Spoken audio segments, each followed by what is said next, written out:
Welcome to Socially Unacceptable, from f***ups to fame, the marketing podcast that celebrates the professional mishaps, mistakes and misjudgments while delivering valuable marketing and life lessons in the time it takes you to eat your lunch.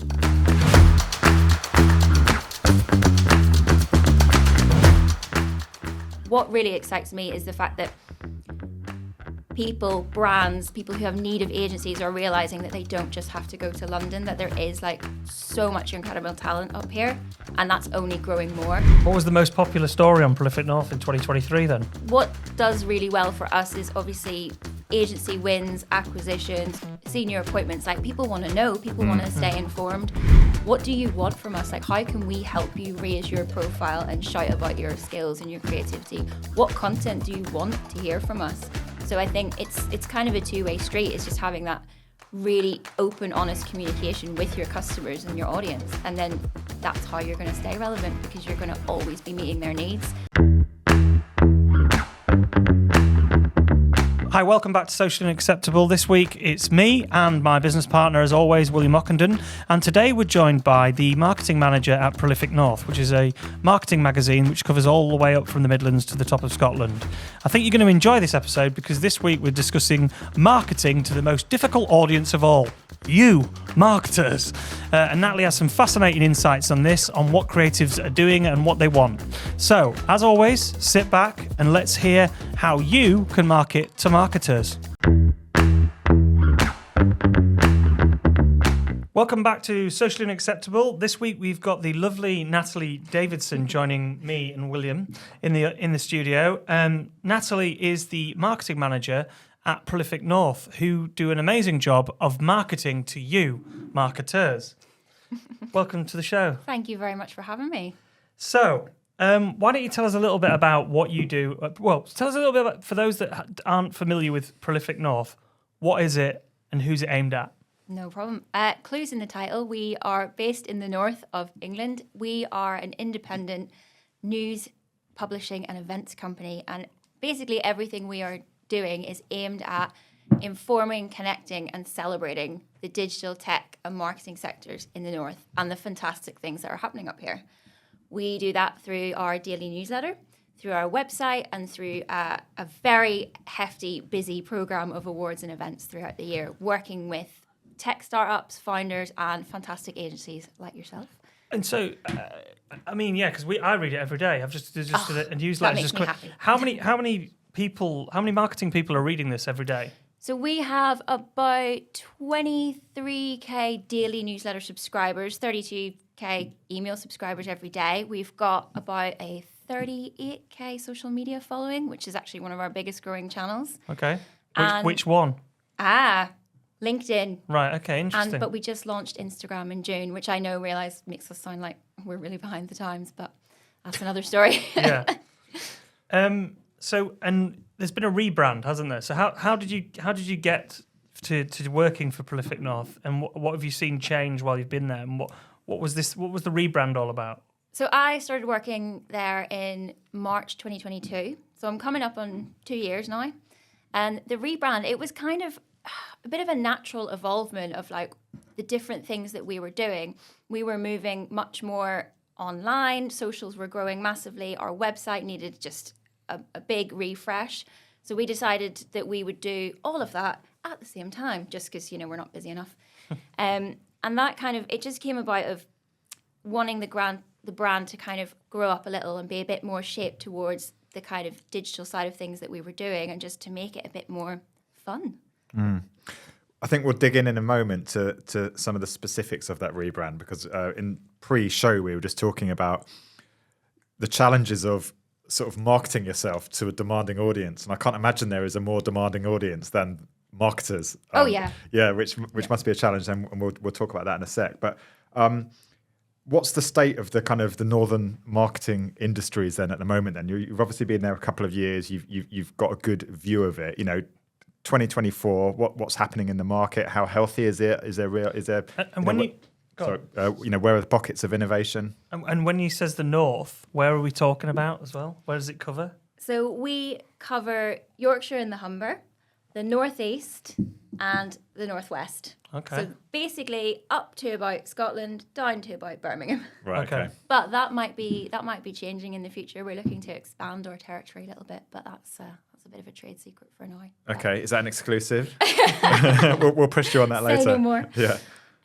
So go on. Yeah. What's the state of the market then in terms of the marketing industries from Birmingham to Scotland? I think everyone would agree. It's been like 2023 was a pretty tough year for a lot of people. I mean, we've seen some fantastic agencies have to shut their doors, and that's something that's really hard to watch and look at, all this incredible talent. But personally, from what I'm speaking to people and what I'm thinking, I think it's a bit more hopeful this year. Not going to lie, it is still going to be tough, but I do think there is definitely space for more creativity, more exciting projects. And what really excites me is the fact that brands, people who have need of agencies are realizing that they don't just have to go to London, that there is like so much incredible talent up here, and that's only growing more, especially with you see the likes of like big brands who are actually starting to plot second headquarters up here. So I think I'm hopeful and excited for this year. And what sort of sub-regional variations are you seeing then? I mean, speaking as a Leeds agency, inevitably there's a huge amount of rivalry. I don't know why, there just is with Manchester. Probably Birmingham looks up at the north and thinks, God, we're better than them. You know, are you seeing pockets of innovation or pockets of brilliant creativity without wishing to upset any of our listeners? God, you really put me on the spot there. Absolutely, yeah. I mean, I live in Manchester, but it doesn't mean I'm biased because I did used to live in Leeds. I'm going to sound like I'm sitting on the fence here, but I mean, honestly, that there is a massive pocket of creativity across the board. In Leeds, I mean, there's a lot of PR agencies like yourself in Leeds. Manchester, there's a lot of really exciting creative studios as well opening up. But actually, what's really interesting in Liverpool, there's like a really thriving, interesting tech and gaming hub there. Interesting. So there's like lots of these really interesting little pockets across the board. I noticed there's only a couple of PR agencies in Liverpool, so Yeah. I'm quite shocked that there's it's great to hear as well that there is a big thrive, because it's a big city. Liverpool, it's a great city, got the best football club in the world. And Eurovision. Eurovision, yeah. But there is like a new, I can't remember, I think it's called, I'll have to Google the name of the platform. Let me Google the name of it. But Rach, our deputy editor, went, and there's a new kind of like basically mini creative tech hub in Wakefield. So there's like all these really interesting like pockets within pockets. But I think the thing that I've noticed, maybe Irish people being quite similar to Northerners, is we don't tend to shout about ourselves enough.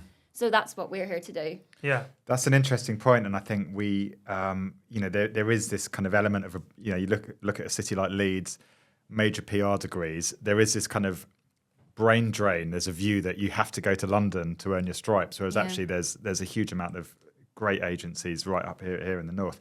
And I like you mentioned the idea of kind of the alternative to London. It feels like we've been talking about that forever, doesn't it? Yeah. Are you thinking that's starting to gain a bit of traction now? We always say that though, because London's always going to be the biggest urban centre in the UK. But you're right, it has changed with the movement of Channel 4 to Leeds and the BBC to Salford. Yep. And there's several creative powerhouses in Manchester. Will's right, yeah. And I suppose remote working to a degree shows brands that there is an alternative. But Exactly. ultimately, the big brands are always going to go with, well, not always. 9 times out of 10, they're going to look for if Unilever are doing a global PR pitch, they're going to probably end up working with a London agency, aren't they? Yeah, which is unfortunate because my personal opinion is what I've seen from the agencies that we work with day in, day out is the difference is the agencies up here, I think sometimes there's a bit more bravery, a bit more creativity, fighting against the grain and just like unfiltered honesty and just authenticity. And I think as more brands strive for that, that is where the North will do very well.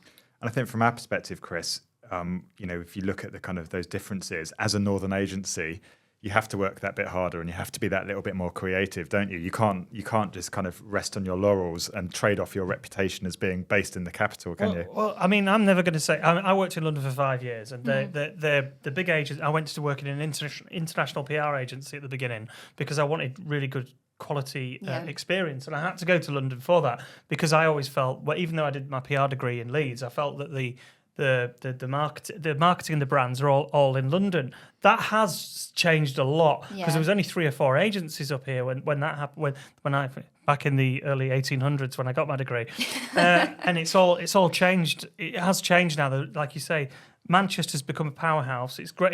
There's some great creative brands and agencies out there. But London's always going to have the big guys, the Ketchums, the H&Ks, isn't it? People always do negate and go to the urban area of London because that's where all the publishing houses are, the media houses are. But the North has got its own take on things. So but I do think to answer your question, Will, not rambling too much. I do think we have to work harder. But the London agencies are bigger and they can be more specific. So so working in our sector, they might just do media relations and public relations, whereas in Manchester, Newcastle, and Leeds, you've got PR agencies that will do all the different things and are a bit more integrated because they have to offer services that their customers are going to buy. Whereas in London, there's all different agencies for all different things. So you just PR just to do your PR campaign, wouldn't you? So what's the message for our listeners then? Don't automatically go to London, shop around in the north. I think is a good message. choose who's right for you. If you want to work in London, that's fine. I mean, and there is merit to it. I mean, you work bloody hard. It's hard work down there. It's hard up here too. But just don't think that you have to. Like exactly what you said. Just shop around a bit and actually do your research and find somewhere that is going to fit you and what you want to achieve, and don't assume that you need to leave. We actually worked with an agency in Sheffield a few years ago called Uber, a guy called Greg there, and they actually did, we'll have to share it in the show notes, they did a really cool sort of spoof video about this idea of clients automatically going to London, and they've got some great stories about that, but we'll share it. It was a really successful campaign just to get clients to kind of reconsider. Let's get a bit practical then. So obviously, and I touched on this a minute ago, you've been really heavily involved in this kind of rebrand of Prolific North as it's evolved. Now, a lot of our listeners will be involved in rebrands and involved in marketing strategies, but I doubt many of them have got customers or an audience as demanding as you, which is sophisticated by and large marketers. So how do you go about that? What is it? How do you stay relevant and innovative when your audience is so fast moving and so demanding? That's the beauty of our audience being so innovative and fast moving, is we talk to them all the time. That's the only way we're going to stay relevant. So by talking to you guys and talking to other agencies, what do you want from us? Like, how can we help you raise your profile and shout about your skills and your creativity? What content do you want to hear from us? So I think it's kind of a two-way street. It's just having that really open, honest communication with your customers and your audience. And then that's how you're going to stay relevant, because you're going to always be meeting their needs. A big part for us is always making sure that we are aligning our goals to what the goals of our audience are as well. So we're here to solve problems and we're here to help. What was the most popular story on Prolific North in 2023 then? We look at this every week in our editorial meeting, and bizarrely there's this BBC salaries story that comes up every year. Really? Quite what does really well for us is obviously agency wins, acquisitions, senior appointments. People want to know, people want to stay informed. But it's typically stuff where people hear about their own community and other agencies. Well, I think there's probably a bit of competitive rivalry. Oh, I'm sure there is. A little bit. Keeping an eye on the competition. But that's what we're here to do. We're here to keep everyone informed and connect everyone. So what you're talking about there is customer understanding, isn't it? And I think a lot of people forget to do that. We actually had a guest recently, Katie Tucker, who wrote a fantastic book called Do Penguins Eat Peaches? And that was all about customer understanding and the fact that no matter how big or small your company, you need to understand and speak to your customers. And so many people forget to do that. So that's as you've showed, that's a really effective way of just staying in line with what they want from you, isn't it? Yeah, absolutely. Here's the question: do penguins actually eat peaches? Because No. I need to know now. It was a random title, and she did admit that. And I actually thought she said I could have just called it Customer understanding. Understanding your customers. But that's great, because that's more interesting. Now I want to pick up the book because I want to know. I think she had to, it's like that, The Art of Not Giving a Fuck, isn't it, that book? Yeah. And then there's different ones of that. It's just an appealing title that makes you want to pick it up, which I do like. I got that book for Christmas and accidentally left it around. Is that because you didn't give a fuck? With my 10-year-old kids, picking it up and asking Nice. what the title meant, which was a little bit of a fuck up, you could say. There we go, one for the pod. Yeah, absolutely. Okay, what role? I mean, you've talked about kind of community, and I get it. You know, we are talking about a marketing community here, aren't you? Everybody knows everybody. But from Prolific North's perspective, how important is creating your own community through social media, through email newsletters? Is that a part of your marketing approach? It's hugely important for us. I mean, LinkedIn is probably one of our biggest growing channels. We've got just shy of 17,000 followers now. I think when I started, we had less than 14. So it's like steadily increasing. And we've put a lot of time and effort into actually engaging with people on there rather than just passively posting out lots of content. We spend a lot of time there because that's where we learn, that's where we connect with people. And we've seen LinkedIn isn't just for posting news or posting stuff. It's actually for starting conversations. Like most of the connections I've met now in person in Manchester have been because we started chatting on LinkedIn. Didn't we start chatting on LinkedIn? We did. Yeah, there you go. See, There you go. it's the way forward. And Yeah, LinkedIn's a great channel, isn't it? So what's your approach then? For, you know, because a lot of when we speak with brands, we always say, look, social media should be about the social. It's not just about standing on your soapbox and shouting. It's about engaging and having those conversations. So what's your approach and tactics to actually, I guess, getting that, you know, fostering that sense of community on LinkedIn? What do you actually do? We spend a lot of time finding what kind of content worked in the last year or so. And for us on LinkedIn, what works really well is things about our events, awards that people can share and actively get involved with. Interesting stories. Like our editorial team work really hard on a lot of original content as well, not just news. We do a lot of deep dive investigative pieces.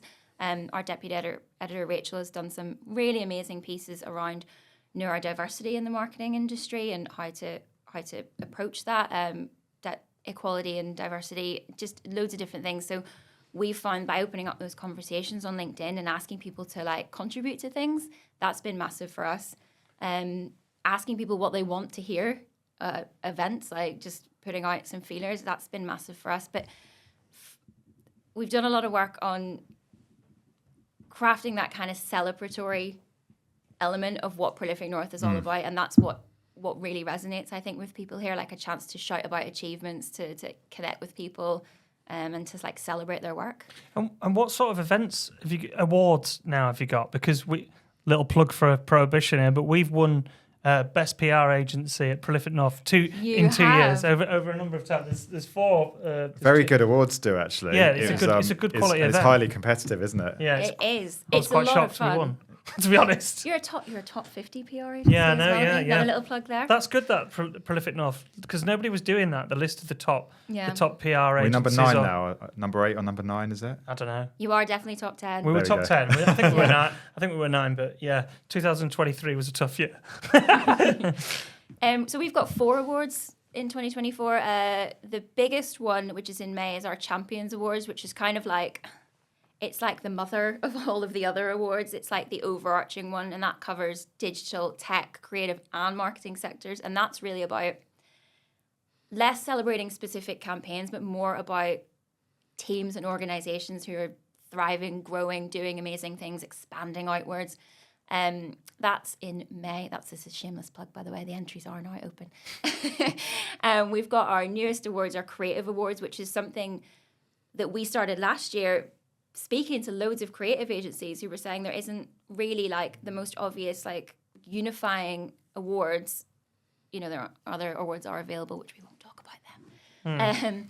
To really celebrate the kind of creative angle. So that's in June, and that's really about production, animation, copywriting, campaign creative work, bravery, advertising. When we were at your awards, obviously they had the videos and some of the creative video campaigns, and Will and I were blown away. Like, because we do we've got a great video team here. Just a plug to the guys looking at us. But honestly, some of the TV ads that the guys in Manchester, particularly, some of them were absolutely brilliant, and they're amazing. The quality of work was really high. Yeah, and that's like, again, that's just what we're here to do, is just to really like elevate those amazing campaigns and ideas that people are having. People don't know that that's like a Northern agency that's done that. We've also got our Tech Awards and our Marketing Awards, which are, I shouldn't play favourites, but obviously those are my people. So we put a lot of time and effort into our awards, and we particularly put so much effort into making sure that they are independently judged.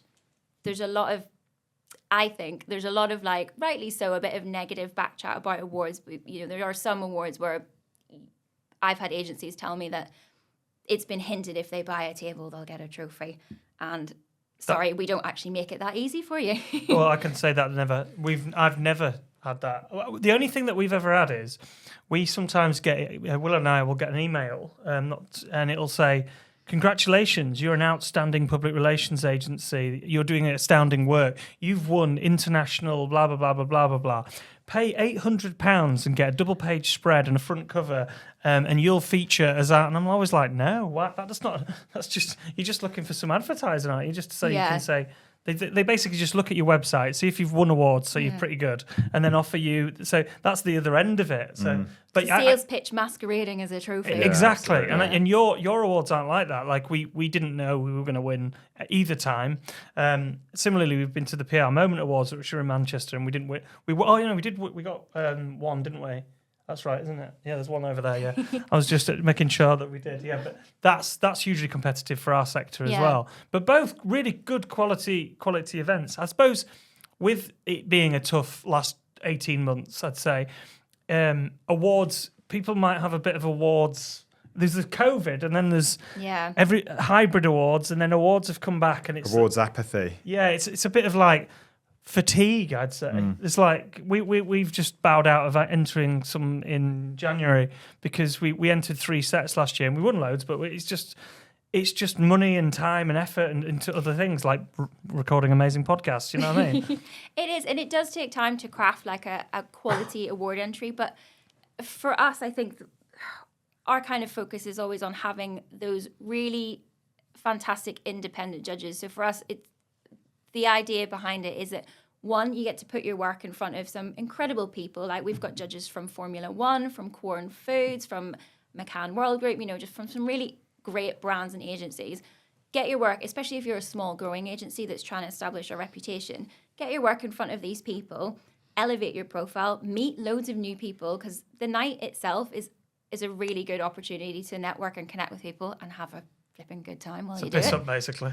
It is. Yeah, it's good like fun. It's a structured piss up. Yeah, it is, yeah. No, but we work really hard to make sure that there are opportunities there for people to connect, and that's part of it as well. So yeah, I completely get the whole awards apathy, but I think personally it's really worth it to take the time to like selectively enter the awards that are going to give you the most bang for your buck. So what do you do in your day-to-day job then? It's a really good question. I do know. Podcasting, clearly. Podcasting. I don't know about This that. is your first one, isn't it? It is. Yeah. It is. Welcome. Might be my last. Who knows? My job essentially is to keep all of the campaign plates spinning, to protect and grow our brand, to make sure that the content that we are putting out there is interesting and engaging for our audience and ultimately delivers the commercial objectives for the business. So we are a really small team of 2 in our marketing team. I have an amazing coordinator. And Two? There's only 2 of you? Yeah. Wow. Yeah. Okay. I'm not busy. So that my day-to-day covers everything from like approving and editing social for the next few weeks, campaign plans for all of the events, website development, a bit of IT support occasionally, although I'm the worst person who should be like nominated for that because I break things. Keeping an eye on all of our analytics and reporting, like reporting back to our management team and working with my boss around like event content and like what's coming up, speaking to agencies. So it's a little bit of everything. It's a really busy but really interesting, varied role because there isn't just one thing we focus on. I've got a question on that. So people will be listening, and hopefully that'll be resonating with some of our listeners who are extremely busy, 1,000,001 things to do. They've probably got a team of 2 or 3. So how on earth do you focus your time and effort? You've got really specific targets, haven't you, in terms of what marketing has to achieve? Yep. Where do you focus your time? Because anyone in marketing knows you could do everything, couldn't you? And you could work for 10 years and not get it all done. Yeah, that's a really good question. And it is really hard when you're a small team and as a generalist, you essentially walk around feeling like you need to know a little bit of everything, and you end up, if you're me or probably a lot of your listeners, feeling like you don't know enough about anything. So the thing I've learned kind of the hard way the last couple of years is to just ruthlessly prioritize what is important to your business and your team. So look at where your audience is, what channels are working for you, and do those well rather than trying to do everything like slightly half-arsed, because you're going to burn yourself out and you're not going to do as good a job. So find where your audience is, focus on those channels, consistently work at improving them, and the rest will take care of What itself. amazes me is you just said there, like you sat there thinking, oh, I'm doing all these different things, all these different tasks, data, analytics, and I'm not becoming a specialist in a really tight area. But you're actually talking to specialists in marketing or areas all the time at all these events. Yeah. So that is rubbing off. It's definitely going to rub off on your experience, isn't it? Yeah, and that is one of the biggest joys of my job, is that we get to speak to so many different specialists and experts, and that has really helped me massively, like making connections and making new friends with people who are specialists, especially if you are in a small team. That's another thing I would say is find people outside your team who can be like a completely objective opinion or a shoulder to cry on if you need it, but it's leaning on those specialisms, learning what you can and seeing how you can bring that back. You don't have to know everything. You couldn't. Your brain would explode. So if you were to meet Natalie, another Natalie, she's down in Newcastle, I don't know, she's up in Newcastle, and she's in a marketing team of 4 people, what sort of advice would, and she's like you, she's really busy, she's frantic, and there's 3 or 4 of them. What hot tips have you got for her to stay relevant and make sure that she's feeling like she's continually innovating in marketing? What tips would you have? Use your data and your stats, because they're going to tell you a lot about what's working and what's not. They also help give you the confidence and the credibility when you are trying to present your strategy to your team and get buy-in from senior management. Like, you know, and trust your own expertise. Like, you're in this job for a reason. Like, yes, you can't expect to be an expert in every facet of marketing. As I say, physically impossible. You can't do it. But what you can do is use the data that you've got in front of you. And again, as I say, like, just pick those channels that are really going to deliver commercial results and that resonate with your audience. Like, if you're delivering comms and content that your audience are enjoying and that they're engaging with and that relate to your commercial goals, and they deliver that, Happy days. happy days. So customer understanding, absolutely key. And I think a lot of us probably don't do that as much as we should.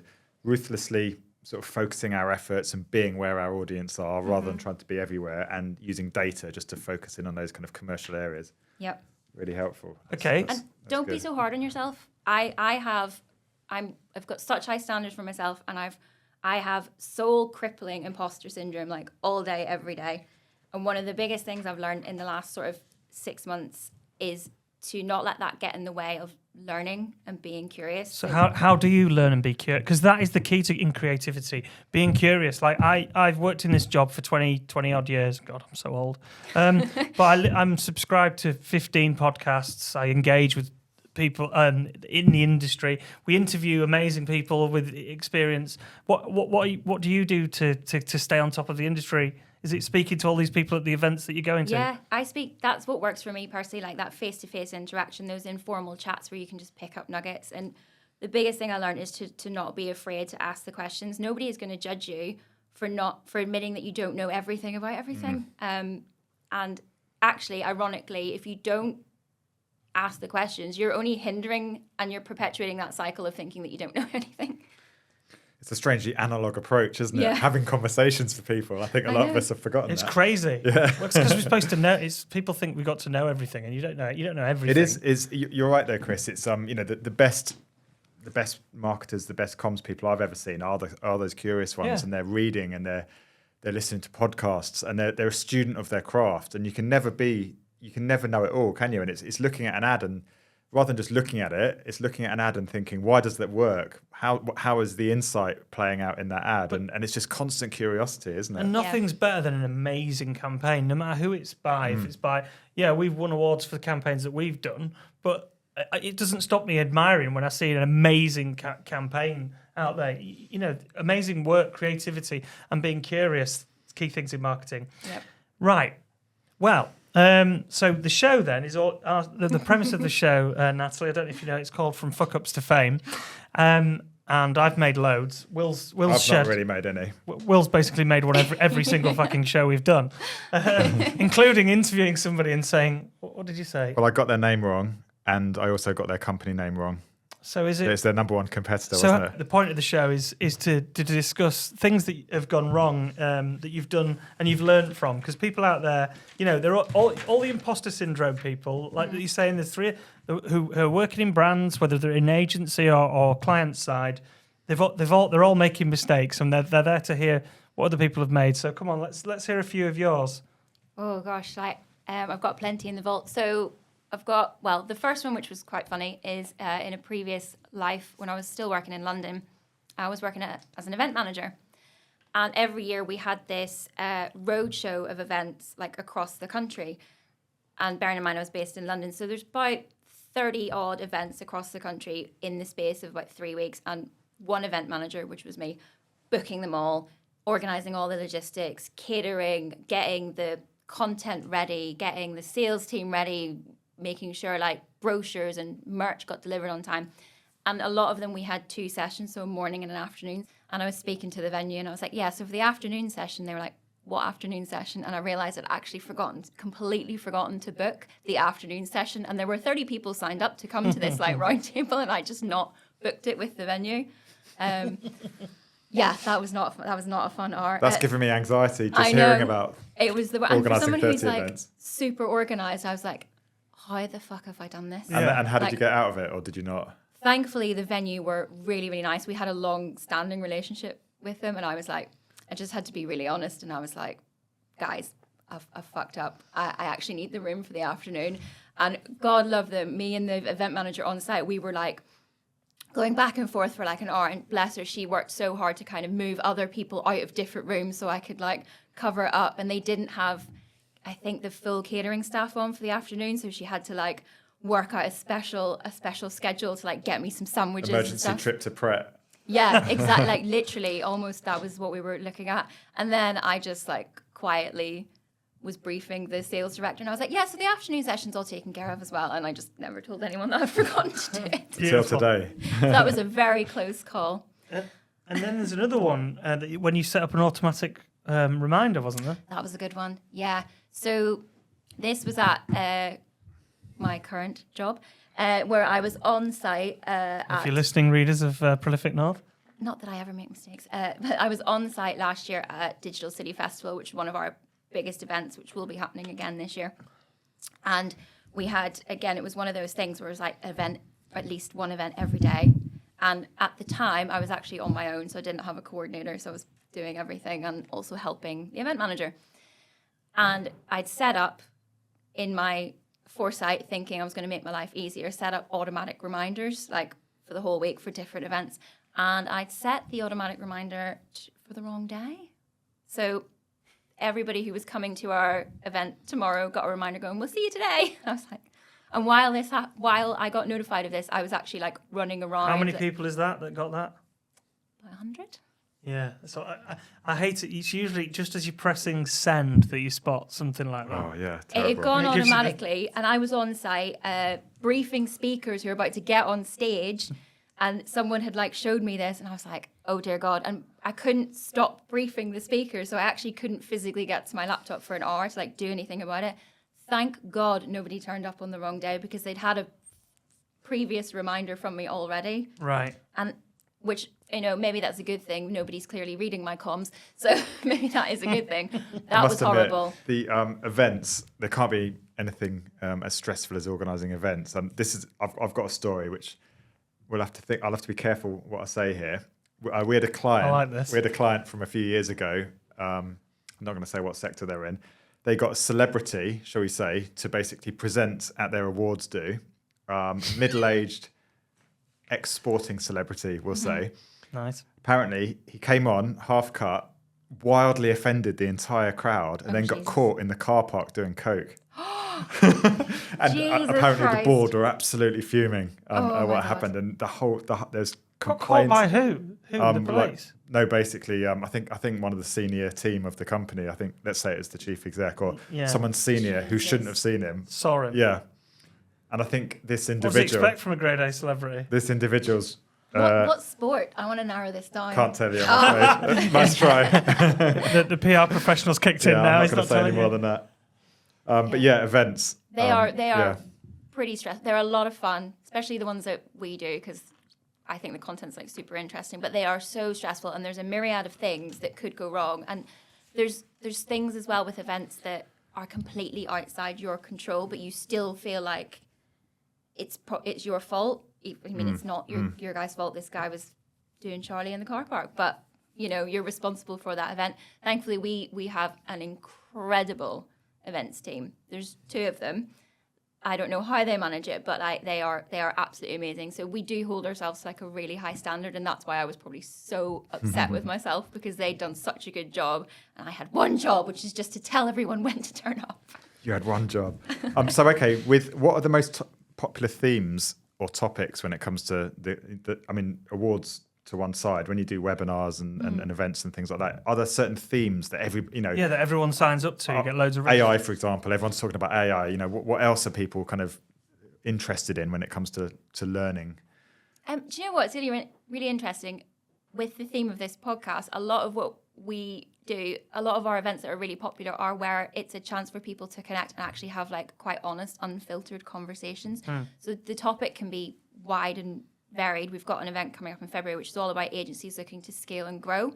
And we've got panelists from like Drummond Central, from former Dentsu, just talking about that journey of how to scale and sell an agency. I mean, but in a kind of safe space. And we do a series called Founder Fuck-Ups as well, which is all for the tech industry. And I think... Where did you get that idea from?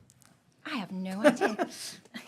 Founder Fuck-Ups, and what does that... That's for the tech sector though, isn't it? That is, and that again that's for startups and entrepreneurs to kind of share their startup journeys, which, as you know, can be like fraught with so many stresses, ups and downs, like failures, successes, a whole range of emotions. And for us, I think the content that resonates is the content that is the most authentic and gives people an opportunity to actually like share experiences in a kind of a safe space, because there is that kind of really like, especially with agencies, there's a lot of like rivalry and competitiveness, but you get everyone in a room, actually everyone just gets on and they're going through a lot of the same challenges. Yeah, but that's the thing, like you want your top 5 competitors sat around a board table with you discussing God, yeah, that'd be an interesting conversation, wouldn't it? Well, you're right about sort of tech startups. We've had a few on the show actually who have talked to us about their kind of pretty horrific stories actually of starting companies, going through incredibly tough times, almost losing their house or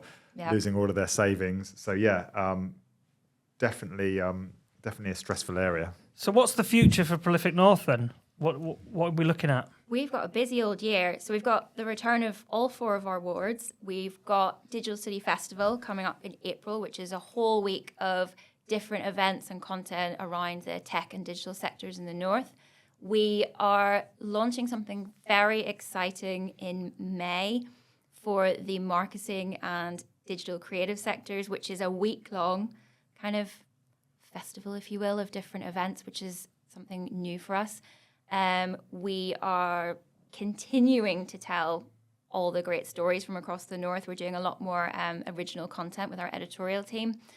We are growing our Instagram, which is our little baby social channel, which we launched in June. And we're just trying to focus on getting better at what we do and delivering events that you guys want to come to and that matter. Do you want to let our listeners know where they can find out about you and where they can find out about Prolific North? And why don't you give a shout out for the Instagram handle as well? I will. Let me get my... You're going to have to check it.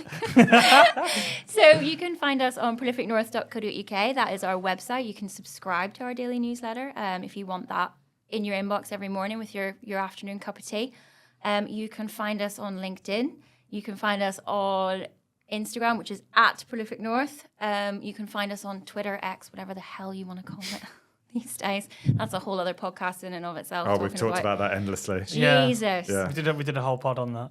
Yep. So we are out there. Yeah. Find us, follow us, engage with us, and give me a shout as well. It's a brilliant title, and I read it every day just to stay on top of what's going on in the industry. You know, in the various sectors. It does. And obviously, we're based in the north, and if you're based in the south, not so much. But actually, are you going to move to? Are you going to do Prolific South? Is that a thing?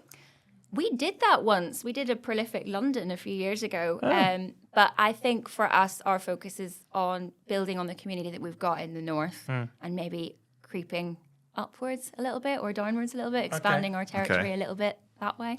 Watch this space. Watch this space, indeed. Well, thanks for coming on the show, Natalie. Thank you for having me. You've been a delight. And thanks, everybody, for listening. If you like the show, please click subscribe. We could do with every subscriber. Also, Will's on his own personal mission to find our furthest subscriber. So if you're based in Peru or you're based in... What's our furthest? New Zealand, I think we've got one in New Zealand, haven't we? Australia we've got some in South America. So drop us a line and let us know where you are, and we'll give you a shout out. So we'll see you in a couple of weeks, and thanks for listening.